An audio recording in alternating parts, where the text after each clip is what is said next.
Hello, everybody. Good morning, good afternoon, and good evening. Welcome back. We're going to be continuing on reading letter 1 from the Christ letters, the truth. So we left off talking about the power of our mindset, and now we're going to talk about emotional patterns. And before I get started, I want to apologize. My last video, I was all finished reading to you guys, and I was just wrapping it up, and then my storage was full. So rather than do that video, I'm just leaving it like it is. So it's going to have an abrupt and weird ending, and I apologize for that, but I got the information out to you, and that's really all that matters, is just the focus on that.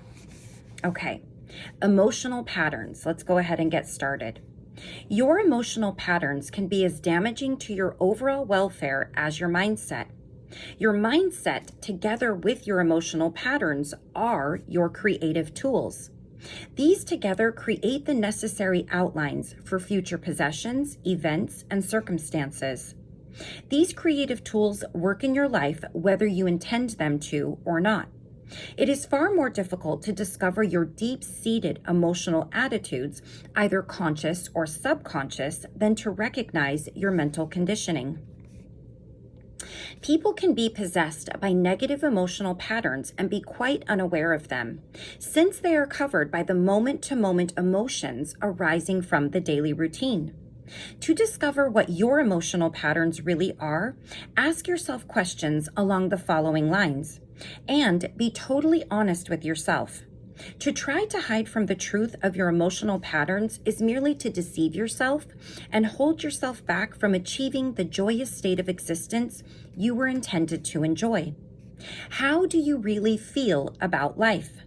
I want you to write yourself a warmly compassionate letter, telling yourself exactly how you feel as you answer the following questions. Are you happy to be alive, or would you prefer to be able to cease to live? If your truthful answer is the latter, then you have negative attitude towards existence and are at war within yourself at a deep level. You know consciously that you have to continue your daily life, but at your deepest level, you would like to quit. The interior war prevents you from attracting all that you could be experiencing with a positive emotional pattern. How do you really feel about your relatives? Is there any buried hostility which you do not want to admit, or that you did not realize existed? How do you feel about your employment, colleagues, entertainment, other races, etc.? Write down all your discoveries about yourself and lock it away in a safe place. This work you have done for yourself is for yourself, only for your benefit. You have not done it to make you a better person or to please God or to win approval from other people. You have done this work to remove existing inner blocks to your spiritual development and ultimate happiness.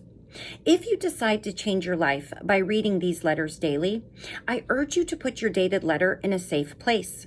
Reread it in a year's time and rejoice in the great changes which you will see have taken place in your mindset. You will also see that there have been changes in your circumstances. Remember that prayer and meditation focused entirely on your Creator will bring you new strength and insight, which in turn will bring changes to your feelings and environment. When praying, never focus on your problems. Always ask for the right remedy. Let your Creator bring you the right solutions which your human mind is incapable of thinking up. For instance, never tell your creative Father how ill you are. Concentrate on the power you are receiving immediately into your condition, although your consciousness may be too densely human to feel it, and give thanks for your swift recovery and believe in it. When you give thanks, you are accepting, acknowledging, believing, impressing in your own consciousness the realization that your prayer now lies within the Father love consciousness and is being processed for visible manifestation in due course at the right time. When in Palestine, I constantly gave thanks for the work before it was accomplished. Never pray and then go out of your room and tell people how ill you feel or how terrible the personal or national situation is.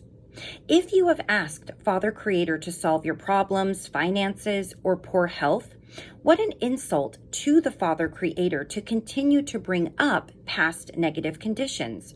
You immediately undo the work the Father Creator is engaged in.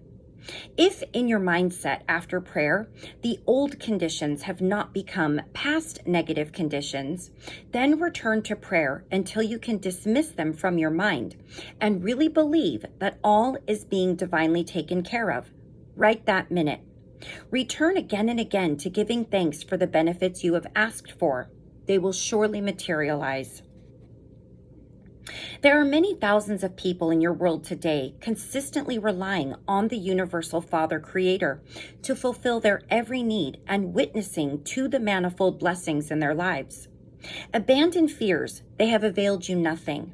Now turn to the universal Father Creator as the source of your being. Conception, growth, development, nutrition, regeneration, healing, fulfillment of your every need, protection, all within a system of spiritual law and order. Realize that all this wonderful work is constructive, purposeful, orderly. You truly have a mastermind behind you, your family, and your living conditions. Trust it. Do not allow your thinking to spoil the divine creative operation. Remember above all that I, the Christ, only performed my so-called miracles because I realized that the kingdom of God was within me and that I could always rely on my creative Father to do the work in and through me. Remember that you only have an individual consciousness because you have drawn it from the Father creative consciousness. When your personal consciousness is fully cleansed of negativity, you will discover that you too have become a purified channel of creative Father consciousness. You will also be a joyous source of growth, nutrition, healing, nurturing, protection, fulfillment of need, within a system of good organizational law and order to all who come within your orbit. This powerful influence will be extended through your mind to your families, friends, neighbors, farmlands, and your animals and crops. Even as electricity passed through your hands will light a Bunsen burner in a laboratory, so will your life force radiations benefit all who come within your radius of influence. This was the intention behind creation. You were intended to express universal creative consciousness through your mind and heart. I, the Christ, have come at this time to show you how to do this.